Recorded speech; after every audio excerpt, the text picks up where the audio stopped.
আজকে আমরা একটি গ্যাস লাইট এবং একটি কলম দিয়ে একটি চমৎকার এক্সপেরিমেন্ট করব। এর জন্য প্রথমে আমাদের একটি কলমের মুখ ভেঙে নিতে হবে এবং এর কালি গ্যাস লাইটের মুখে লাগাতে হবে। এবারে আমরা গ্যাস লাইটের মুখে কালিটাই লাগিয়ে নিই।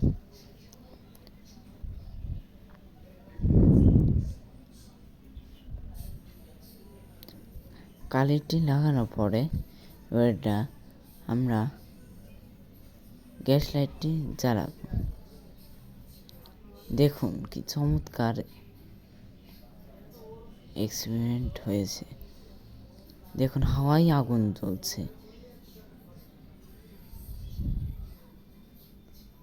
দর্শক, আপনাদের কাছে এটি অনেক চমৎকার লেগেছে। যদি ভিডিওটি ভালো লাগে তবে চ্যানেলটি সাবস্ক্রাইব করবেন এবং লাইক এবং কমেন্ট করবেন। দেখুন এখানে অ্যালুমিনিয়াম ফয়েল পড়ে যাচ্ছে।